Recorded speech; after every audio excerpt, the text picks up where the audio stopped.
Saudara-saudara yang terkasih dalam Kristus Yesus, kita bertemu lagi dalam sapaan Tuhan hari ini, hari Rabu, tanggal 15 Juli tahun 2020. Namun sebelumnya mari kita bersatu dalam doa. Damai sejahtera Allah yang melampaui segala akal, itulah yang memelihara hati dan pikiranmu di dalam Kristus Yesus Tuhan kita. Amin. Saudara-saudaraku yang terkasih dalam Kristus Yesus, adapun sapaan Tuhan pada hari ini terangkat dari kitab Mazmur pasal yang ke-92 ayat yang ke-6. Demikian firman-Nya.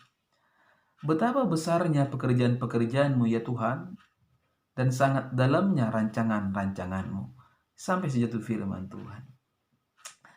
Saya mengangkat tema dari firman ini, yaitu Tuhan kita luar biasa. Tuhan kita luar biasa. Saudara-saudaraku yang terkasih dalam Kristus Yesus, apabila kita memandang dan merenungi segala ciptaan Tuhan, maka pastilah akan selalu muncul reaksi tertentu dalam hati dan pikiran. Hal itu bisa berbeda-beda dari orang yang satu ke orang yang lain. Hal itu tergantung bagaimana tingkat religiusitasnya dan tingkat spiritualitasnya orang yang bersangkutan. Jika seseorang yang mempunyai cita rasa kepekaan keagamaan dan kerohanian yang tinggi, maka ia akan sujud dan bersyukur, serta akan optimis dalam menjalani hidup ini, bagaimanapun berat situasi yang terjadi. COVID-19 tidak akan pernah membuatnya takut, lemah, dan khawatir akan hidup. Jika tidak, maka ia akan bersikap, saudara-saudara, apatis saja. Seolah-olah itu semua tidak bermakna sama sekali. Saudara yang terkasih, kebetulan pemazmur adalah seorang yang mempunyai hati yang sangat peka secara religius dan rohaniawan. Sehingga reaksinya ketika memandang keagungan dan keindahan ciptaan Tuhan, dia memuliakan Sang Pencipta, yaitu Allah yang Tritunggal, Allah Abraham, Ishak, dan Yakub. Ketika ia memandang keindahan dan keagungan ciptaan Tuhan, ia pun kembali bertenaga dan bersemangat, walaupun pemazmur menghadapi tekanan dan persoalan yang begitu rumit, yang begitu berat. Inilah inti dari pengalaman rohani dan iman yang dapat kita jumpai dalam sapaan ini. Itulah sebabnya pemazmur berkata, saudara-saudara, betapa besarnya pekerjaan-pekerjaanmu ya Tuhan, dan sangat dalamnya rancangan-rancanganmu. Oleh karena besarnya pekerjaan dan dalamnya rancangan-rancangan Tuhan, kita tidak mampu membaca dan melihatnya dengan mata jasmani.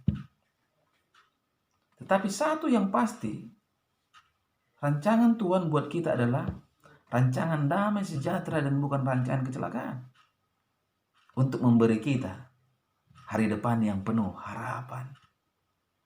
Artinya apa, saudara-saudara? Artinya Tuhan tidak pernah berencana buat kita hanya menjadi ekor. Tetapi kita direncanakan untuk menjadi kepala. Dengan tingkat kerohanian yang tinggi, kita akan memahami setiap persoalan yang terjadi adalah bagian rencana dan pekerjaan Tuhan buat kita. Untuk apa? Untuk mendapatkan berkat yang luar biasa. Olehnya jangan pernah berkecil hati, saudara-saudara, dan berputus asa dengan situasi yang terjadi, bagaimanapun situasi. Tetapi selalu optimislah. Ingat, Tuhan kita luar biasa, yang mampu mengangkat kita dari keterpurukan, yang mampu mengangkat kita menjadi kepala. Ini kebenaran firman Tuhan. Tingkat kerohanian sangat penting dalam hidup ini, karena hal itulah yang membuat seseorang bisa optimis dan pesimis. Kerohanianlah yang menentukan kita bisa selalu bersikap optimis dan bersikap pesimis. Namun yang menjadi persoalan, Sudah bagaimanakah tingkat keagamaan dan kerohanian kita? Apakah sudah semakin membaik atau malah buruk adanya?